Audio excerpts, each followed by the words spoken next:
नमस्कार, हिमाचल समाचार में आपका स्वागत है। आज के मुख्य समाचार। मुख्यमंत्री ने दिव्य पूजा प्रणाली का किया शुभारंभ। माता श्री चिंतपूर्णी मंदिर तक यात्री रोपवे निर्माण के लिए लेटर ऑफ अवार्ड किया गया प्रदान। मुख्यमंत्री ठाकुर सुखविंदर सिंह सुक्खू ने आज प्रदेश विधानसभा में विभिन्न सवालों के दिए जवाब। मुख्यमंत्री ने किया आईटी पार्क चेतरू का औचक निरीक्षण और 1 वर्ष में कार्य पूरा करने के दिए निर्देश। मुख्यमंत्री राहत कोष के लिए अंशदान। और अब समाचार विस्तार से। मुख्यमंत्री ठाकुर सुखविंदर सिंह सुक्खू ने आज राज्य की पहली ऑनलाइन पूजा प्रणाली दिव्य पूजा प्रणाली का शुभारंभ किया। इसके माध्यम से भक्तों को घर बैठे ही ऑनलाइन पूजा की सुविधा उपलब्ध होगी। कांगड़ा जिला के माता ब्रजेश्वरी मंदिर, माता चामुंडा मंदिर और माता ज्वालामुखी मंदिर में वेबसाइट kangratamples.hp.gov.in के माध्यम से वर्चुअल पूजा की सुविधा प्रदान की गई है। ठाकुर सुखविंदर सिंह सुक्खू ने कहा कि इस वेबसाइट के माध्यम से श्रद्धालु किसी भी स्थान से ऑनलाइन पूजा और मंदिरों के लिए दर्शन पर्ची प्राप्त कर सकते हैं। इस प्रणाली के माध्यम से भक्तों के लिए दान प्रक्रिया को सुव्यवस्थित किया गया है। दान की गई राशि की ऑनलाइन रसीद की सुविधा उपलब्ध होगी। उन्होंने कहा कि वेबसाइट पर विशेष अवसरों के लिए ई पूजा बुकिंग, सराय बुकिंग, ऑनलाइन प्रसाद प्राप्त करने, ऑनलाइन दान करने के साथ साथ मूर्तियों तथा पुस्तकों सहित धार्मिक वस्तुओं की खरीद की सुविधा भी उपलब्ध करवाई गई है। जिला प्रशासन ने भक्तों के घर द्वार तक इन वस्तुओं की निर्बाध पहुंच सुनिश्चित करने के लिए भारतीय डाक विभाग के साथ समन्वय किया है। मुख्यमंत्री ने कहा कि पर्यटकों को आकर्षित करने के लिए राज्य सरकार धार्मिक पर्यटन को बढ़ावा देने के लिए विभिन्न कदम उठा रही है। इस अवसर पर मुख्यमंत्री ने चामुंडा नंदिकेश्वर मंदिर ट्रस्ट का वर्ष 2024 का कैलेंडर भी जारी किया। ऊना जिला में माता श्री चिंतपूर्णी मंदिर तक यात्री रोपवे के विकास के लिए रोपवे और rapid transport system development corporation limited Himachal Pradesh के निदेशक श्री अजय शर्मा ने आज जिला कांगड़ा के धर्मशाला में मुख्यमंत्री ठाकुर सुखविंदर सिंह सुक्खू की उपस्थिति में messrs sky Himalaya ropeways private limited के प्रबंध निदेशक श्री अमिताभ शर्मा को लेटर ऑफ अवार्ड कार्यपत्र प्रदान किया। इस अवसर पर मुख्यमंत्री ने कहा कि 1.1 किलोमीटर लंबे इस हवाई रोपवे का निर्माण 76 करोड़ 50 लाख रुपए की लागत से किया जाएगा। इस अत्याधुनिक परिवहन प्रणाली से दोनों ओर प्रति घंटा 700 यात्रियों की आवाजाही सुनिश्चित होगी। साथ ही यहां आने वाले पर्यटकों व श्रद्धालुओं को एक नया यात्रा अनुभव भी होगा। उन्होंने कहा कि ये परियोजना राज्य के युवाओं को प्रत्यक्ष और अप्रत्यक्ष रूप से रोजगार प्रदान करेगी और धार्मिक पर्यटन को भी नई गति मिलेगी। ठाकुर सुखविंदर सिंह सुक्खू ने कहा कि माता श्री चिंतपूर्णी मंदिर का ऐतिहासिक और आध्यात्मिक महत्व है। हिमाचल प्रदेश स्थित शक्तिपीठों में इसका प्रमुख स्थान है। उन्होंने कहा कि माता श्री चिंतपूर्णी मंदिर में रोपवे सुविधा से न केवल भीड़भाड़ से राहत मिलेगी बल्कि तीर्थ यात्रियों की सुरक्षित और निर्बाध आवागमन सुनिश्चित होगा। राज्य सरकार तीर्थ यात्रियों के लिए यादगार अनुभव और सुविधा प्रदान करने के लिए धार्मिक स्थानों में बुनियादी ढांचे को विकसित करने के लिए विशेष अधिमान दे रही है। उन्होंने messrs sky Himalaya ropeways private limited को इस परियोजना को समयबद्ध पूर्ण करने के निर्देश दिए ताकि श्रद्धालुओं और स्थानीय लोगों को अतिशीघ्र बेहतर सुविधाएं मिल सके। विधानसभा में मुख्यमंत्री ने विभिन्न विकासात्मक कार्यों के लिए आवंटित राशि के अनुपयोग के बारे एक सवाल का जवाब देते हुए कहा। माननीय सदस्य ने बड़ा अच्छा सवाल किया कि कौन रिस्पॉन्सिबल है। 2020-21 में जयराम ठाकुर जी की सरकार थी, 2021-22 में जयराम ठाकुर जी की सरकार थी। अब भर्तियों पर चर्चा लाए तो इन्होंने आज वॉकआउट इसलिए करना था क्योंकि इनकी जो नाकामी थी वो नज़र आ रही थी। तो पहले ही हमें पता है कि वॉकआउट करने के लिए आते हैं, चर्चा पर तो भाग लेने आते नहीं हैं, तो वॉकआउट करने के लिए इनके पास जवाब नहीं है। जिस तरह भर्तियों में धांधली होती रही उस तरह 20-21 में इस नाकाम सरकार ने, जो माननीय हुशार सिंह जी ने पूछा है, बिल्कुल सही कहा। शेड्यूल कास्ट 12 प्रोग्राम 21-20-21 में जो बेचारे अनुसूचित जाति के हमारे भाई हैं जिन पर खर्चा होना चाहिए था, 20-21 में में 408 करोड़ 37 लाख रुपया ये खर्च करने में नाकाम रहे और 21-22 में 611.26 करोड़। अनुसूचित जाति के बड़ी बातें ये लोग करते हैं, इस फंड को ये खर्च नहीं कर सके 20-21 में, 21-22 में। हम तो डबल खर्च कर रहे हैं, हमारे पास तो पैसा रह ही नहीं रहा। डबल इंजन की सरकार थी सर, भारत सरकार से ये अंश नहीं ला रहे थे। डबल इंजन की सरकार उस समय बंद होगी।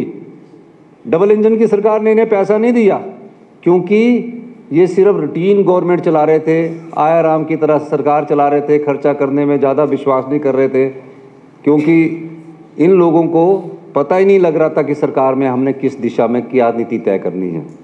उसके बाद ट्राइबल एरिया डेवलपमेंट एरिया में 381 करोड़ 65 लाख खर्च नहीं किए, 373.40 करोड़ 22-23 के लिए। मैं डिपार्टमेंट वाइज इसलिए पूछ रहा हूँ, इन्होंने सिर्फ 7 डिपार्टमेंट का पूछा है। अभी हालात ऐसे है कि इन पैसों को खर्च करने के लिए इनके मंत्री भी सोए रहे और नाकामी की ये हद होती है कि सरकार के पास पैसा है, उसको खर्च करने में ये सफल ही नहीं हो रहे हैं।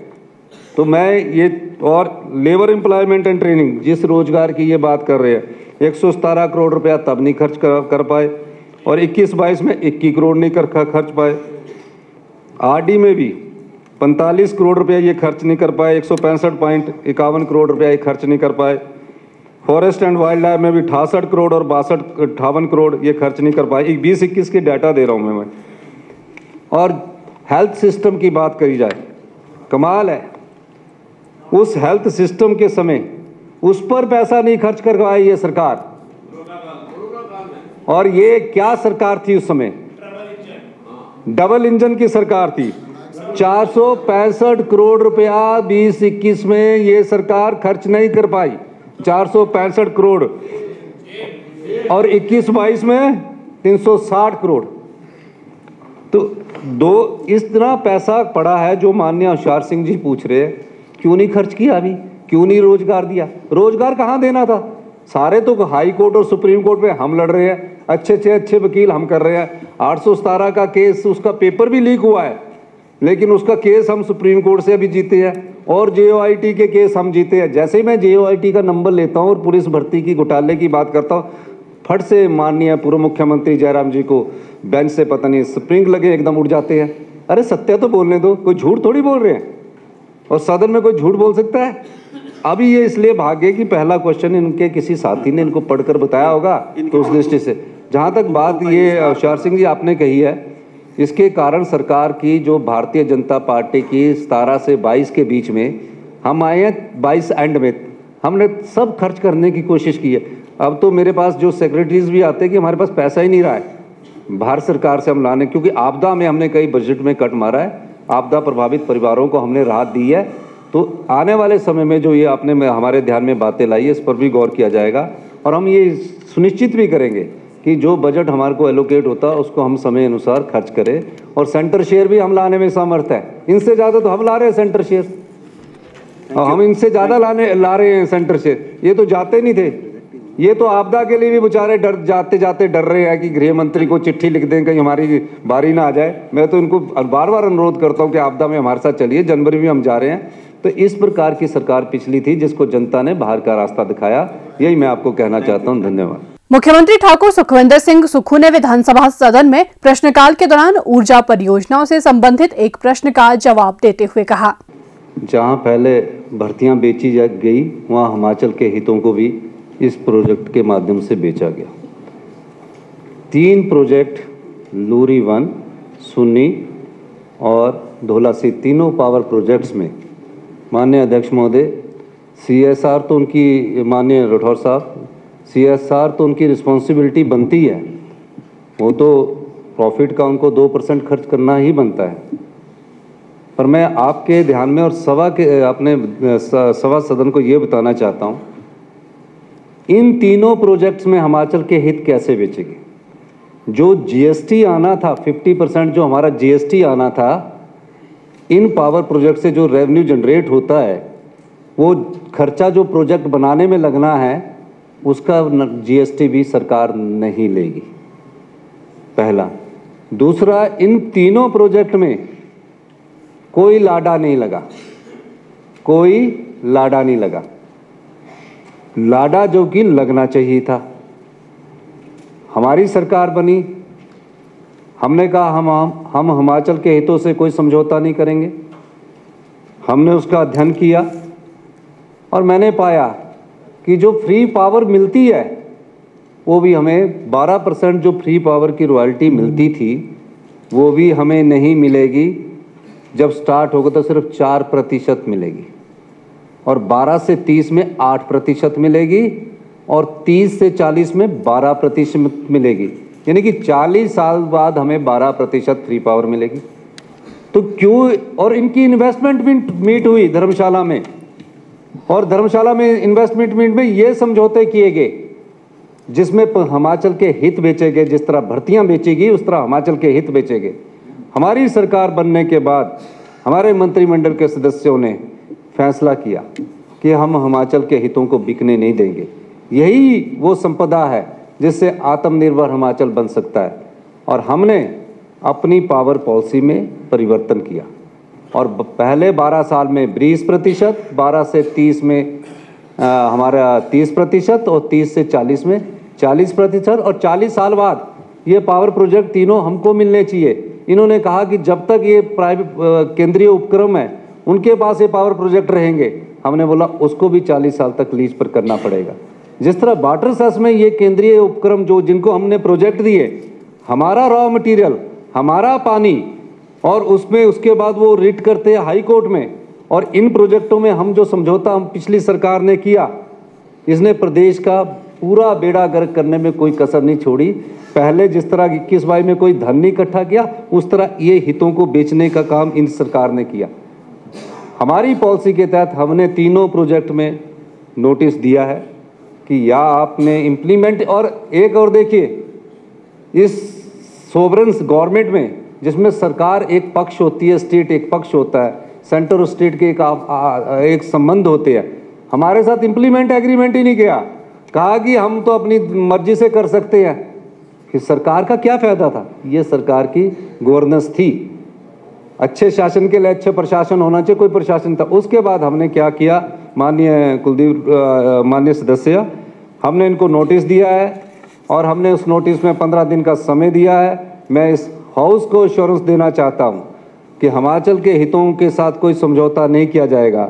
अगर वो हमारे साथ समझौता नहीं करते हैं तो हम उन पावर प्रोजेक्टों को टेक ओवर करने के अनुसार कानूनी कार्रवाई भी कर सकते हैं। मैं इस हाउस में कहना चाहता हूं।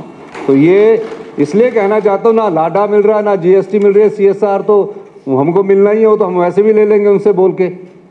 तो एक तो हम इस तीनों पावर प्रोजेक्ट के संबंध में उनसे एक समझौते की बात आगे रखना चाह रहे हैं। अगर समझौता नहीं होगा तो सरकार टेक ओवर करने में कोई परेशानी नहीं होगी। मैं इस हाउस के माध्यम से कहना चाहता हूँ।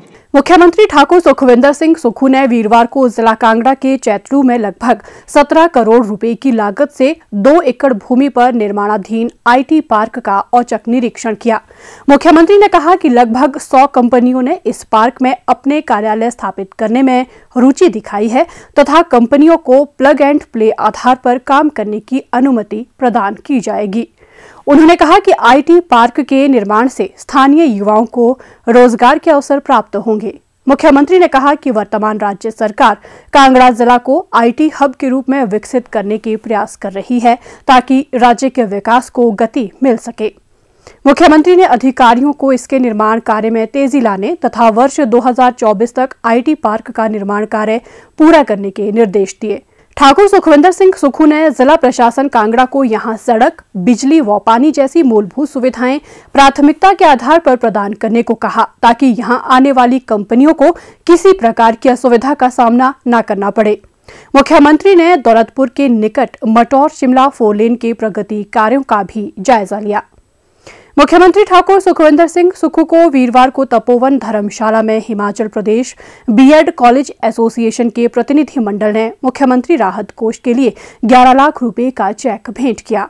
मुख्यमंत्री ने इस पुनीत कार्य के लिए आभार व्यक्त करते हुए कहा कि ये अंशदान वंचित वर्गों को राहत पहुंचाने में सहायक सिद्ध होंगे। हिमाचल समाचार देखने के लिए सब्सक्राइब करें यूट्यूब चैनल हिमाचल समाचार, फॉलो करें @DPRHP। लाइक करें Facebook page information and public relations department Himachal Pradesh. Follow करें इंस्टाग्राम @DIPR हिमाचल। विजिट करें वेबसाइट www.himachalpr.gov.in। इस अंक में इतना ही। कल फिर होगी मुलाकात। दीजिए इजाजत। नमस्कार।